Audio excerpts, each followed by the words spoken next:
Formula revision series में आज छठवां पार्ट यानी छठवां अध्याय वैद्य चुंबकीय प्रेरण है।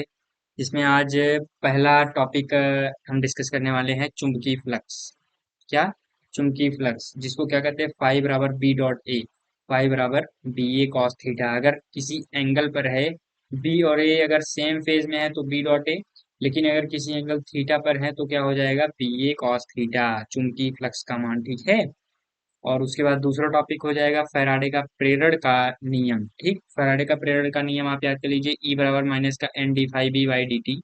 तो ई क्या है, विद्युत वाहक बल, एन क्या है, फेरों की संख्या, और फाई बी यानी चुंबकीय फ्लक्स, यानी बी यानी मैग्नेटिक फील्ड होता है, तो मैग्नेटिक फ्लक्स यानी चुंबकीय फ्लक्स। ठीक। उसके बाद तीसरा टॉपिक बहुत ही आसान सा टॉपिक है, लेंज का नियम था, ऊर्जा संरक्षण। ये समझ लीजिए कि एक इम्पोर्टेंट टॉपिक है इस चैप्टर का, लेंज का नियम।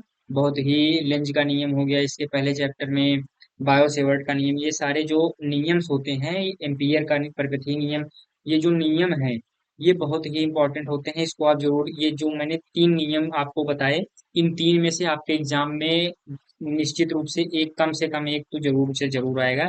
तो इन तीनों को अगर आप अभी पढ़ लेते हैं तो आप 3 से 4 नंबर आराम से आप पक्के कर सकते हैं। तो फिर इसी के साथ आगे बढ़ते हैं, लेंज का नियम तथा ऊर्जा संरक्षण। ठीक है। तो इस नियम को मैंने की पॉइंट्स को भी लिख दिया है, फॉर्मूला तो साथ ही साथ मैं बता भी रहा हूँ, साथ ही उसके साथ की पॉइंट्स को भी मैं डिस्कस करते चल रहा हूँ, जिससे आपका एक बहुत ही तगड़ा रिवीजन और क्रिस्प वे में आप समझ लीजिए कि पूरे चैप्टर को रिवाइज कर ले रहे हैं। ठीक है, बहुत ही कम समय में। ठीक है, लेंज का नियम तथा ऊर्जा संरक्षण। इस नियम के अनुसार धारा की दिशा ऐसी होगी कि इसका प्रभाव फ्लक्स में परिवर्तन का विरोध करेगा। ठीक, ये हो गया आपका लेंज का नियम।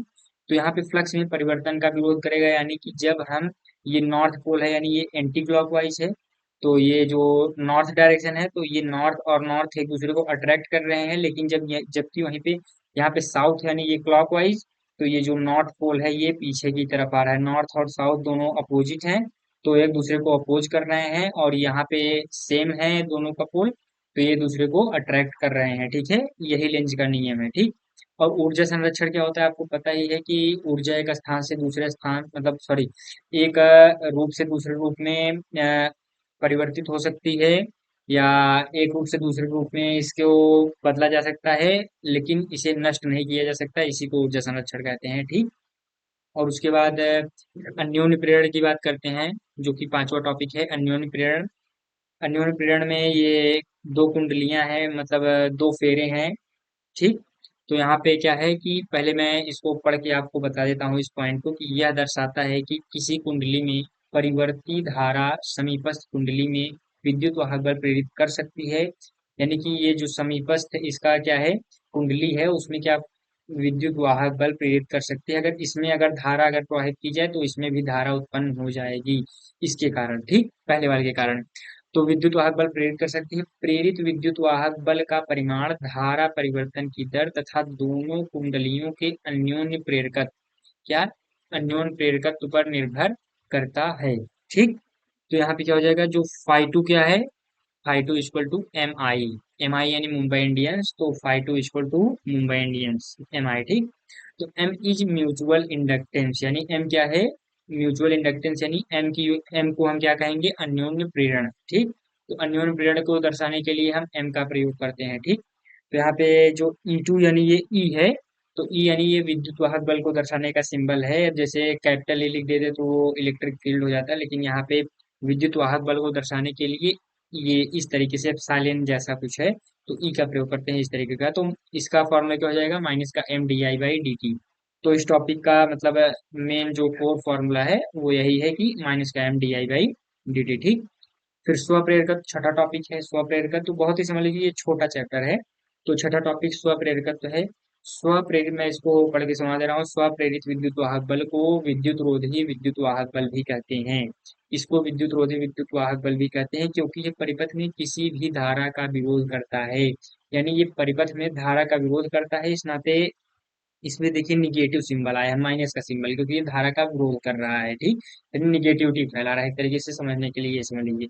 तो जो स्वप्रेरकत्व, ये ईएमएफ विद्युत वाहक बल equal to minus L D I by D T. तो यहाँ पे जो एल है उसको ही क्या कहते हैं, स्वप्रेरकत्व। ठीक। तो इस पे अगर मॉडुलस लगा देंगे, अगर मैग्नीट्यूड फाइंड आउट करना रहेगा तो ई बराबर मतलब विद्युत वाहक बल EMF is equal to, minus तो हट जाएगा तो मॉड लग जाएगा तो L D I by D T हो जाएगा। तो यानी विद्युत वाहक बल ई यानी विद्युत वाहक बल की ध्रुवणता लेंज के नियम के द्वारा ज्ञात की जाती है।